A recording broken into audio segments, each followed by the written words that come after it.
Bonjour et bienvenue sur Technapa, la Tech à Papa. Alors aujourd'hui, une nouvelle vidéo où on va utiliser la Centauri Carbone, toujours dans le cadre des promotions Black Friday. Donc cette vidéo est sponsorisée par Elegoo. Le but est de vous faire part de la promotion Black Friday où vous pouvez d'ailleurs gagner des imprimantes et puis d'autres choses. Donc le lien est en description, n'hésitez pas à y jeter un œil. Alors c'est un lien affilié, donc si jamais en plus du Black Friday vous achetez, ça me fait un peu de sous, ça aide la chaîne. Donc voilà, maintenant le moment publicitaire est passé. De quoi va traiter cette vidéo? Eh bien on va utiliser la Centauri Carbone pour imprimer une petite sculpture qu'on va générer par IA.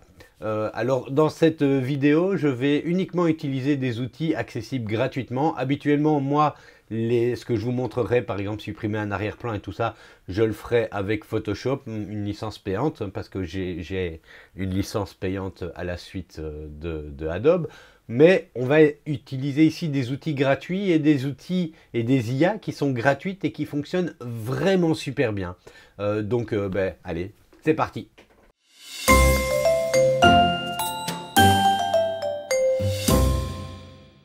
Alors disons que je veux faire cette statue-là. Donc ça c'est une statue que j'ai vue à Prague et je l'ai prise sous différents angles, hein, vous voyez, en multicam.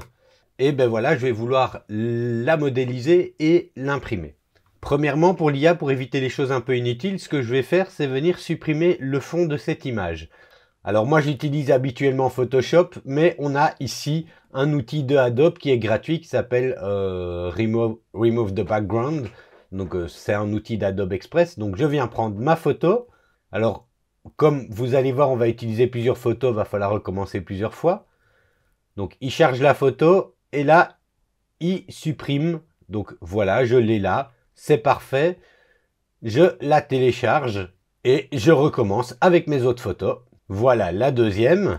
Et vous avez compris le principe, on fait ça avec toutes nos photos. Et ensuite, on va venir sur le site de Tencent, donc Tencent Yuan 3D, une Yuan, enfin bref, je parle pas le chinois, donc j'en sais rien. Alors normalement, le site est en chinois, donc si j'affiche l'original, vous voyez, le site est en chinois, mais n'hésitez pas à aller dans votre navigateur, soit vous faites clic droit, traduire en français, enfin ça dépend de votre navigateur. Moi ici, je suis sur Edge, mais je pense que sur Chrome, il y a ça, enfin...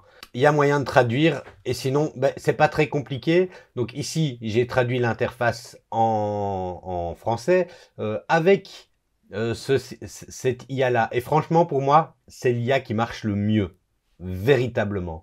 Et elle est gratuite. Donc ça, c'est vraiment quelque chose qui est assez épatant. On a 20 modèles par jour et 20 modèles par jour, ça fait beaucoup. Alors on va venir ici sur Image 3D et sur plusieurs images. Et on va venir choisir vue de face, vue arrière, vue de gauche. Et je viens prendre celle qui correspond. Je vais mettre celle-ci en vue de face. Alors là, il me dit veuillez télécharger des images avec une résolution inférieure. Ok, donc je dois diminuer la taille de mon image. Alors si vous êtes sous Windows, si vous êtes sous Mac, vous faites clic droit. J'ai pas l'image à vous montrer ici et vous pouvez redimensionner. Si vous êtes sous Windows, ce que je vous conseille d'installer, c'est les PowerToys. C'est une petite application gratuite de Microsoft avec une série d'outils. Et un des outils au niveau de la gestion des fichiers, c'est Image Resizer. Vous l'activez simplement. Et vous sélectionnez vos fichiers et vous faites clic droit, redimensionner avec Image Resizer. Vous choisissez la dimension que vous voulez. Alors, on veut qu'il ait de l'info, mais avec 1920 x 1080, ce sera suffisant. Et voilà, je les ai maintenant en version qu'il voudra bien accepter. Donc d'abord, ma vue de face, et puis on vient choisir la vue arrière. Enfin, voilà, hein, vous avez compris comment les choses se passent. On sélectionne le modèle. Alors, vous venez prendre le modèle V3 et vous choisissez le nombre de polygones. Ça va dépendre un petit peu de ce que vous avez scanné. Un polygone avec beaucoup de détails, prenez plus. Ça va prendre plus de temps à générer. Le fichier sera plus gros et plus lourd. Il va être particulièrement adapté à l'impression résine. Peut-être moins adapté, ou en tout cas, il vous faudra un ordinateur relativement puissant avec les slicers pour gérer ça. Mais voilà, c'est vous qui voyez. Et vous cliquez sur générer instantanément. Bon, alors vous vous en doutez, le instantanément n'est pas vraiment instantanément, mais comme je disais, ça dépend vraiment du modèle et des polygones que vous choisissez. Moi, ici, pour le moment, donc il a pratiquement terminé. Pour le moment, j'en suis à 7 minutes d'attente. Alors avec les options que j'ai choisies, on est aux alentours de la dizaine de minutes pour avoir tout qui est modélisé comme il faut. Et voilà le résultat que ça donne. Alors ça, c'est le résultat texturé. Donc c'est plutôt impressionnant, hein. Franchement, ça marche super bien. Et ça, c'est le résultat en mèche si on veut. Je viens choisir le format d'exportation. Si vous comptez l'imprimer tout de suite, eh ben, choisissez STL. Les autres formats, c'est plutôt pour de l'animation ou pour de la modélisation 3D, des logiciels comme Blender ou ZBrush, voilà, ou d'autres pour pouvoir travailler dessus. Donc nous, on va prendre STL, on le télécharge et après, on va aller voir, alors dans le slicer que vous voulez, mais ici, vu le sponsor de cette vidéo, on va utiliser Elegoo Slicer. Alors, je viens l'ouvrir dans 3D Builder pour voir s'il y a des défauts. Mis à part qu'il n'est pas orienté comme il faut, on n'a pas d'erreur, on n'a pas de réparation à faire et ça, c'est souvent, rarement le cas avec des IA qui génèrent des modèles. Et le mesh a l'air très très propre. Je vais juste l'orienter bien comme il faut. Voilà.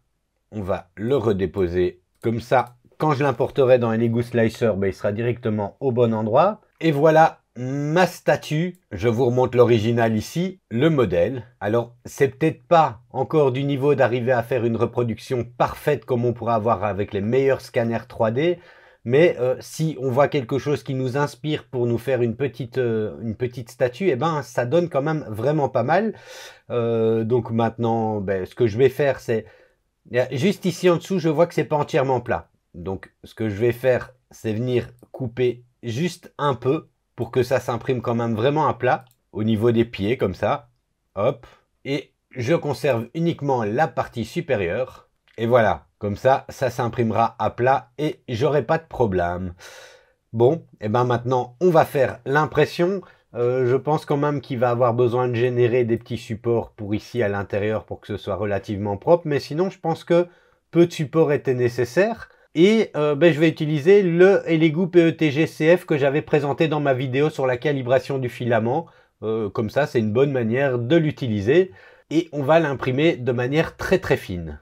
Je vais mettre 3 parois et je vais faire un remplissage gyroïde, 15%. Normalement, en gyroïde, 10% ce serait suffisant. Je vais voir ce qu'il consomme comme filament comme ça. Bon, comme ça, il en a à 294 grammes. On va le garder comme ceci. Hop. Oui, l'intérieur, ça me paraît pas mal. Par contre, j'ai pas besoin de ça et il n'a pas mis les supports. Et voilà. Bon, je suis en 0,12 et j'en ai pour 16 heures. Et 300 et des grammes, ça me paraît très très bien. Allez, on lance l'impression. Et voilà le résultat, hein. Comme vous voyez, c'est quand même vachement propre. Je vais retirer les supports et comme ça, vous allez pouvoir le voir de plus près. Donc le voilà, hein, comme vous voyez, c'est quand même super propre. Alors moi j'aime vraiment beaucoup ce PETG CF de chez Elegoo et le résultat est vraiment nickel. On voit même pas vraiment de ligne d'impression.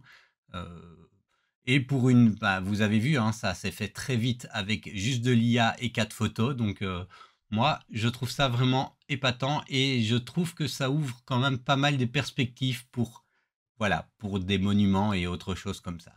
Allez, dites-moi dans les commentaires ce que vous en avez pensé. N'oubliez pas que vous pouvez aller dans les différents liens si vous voulez voir leur promo Black Friday et gagner peut-être une imprimante. Et puis moi, je vous dis à la prochaine.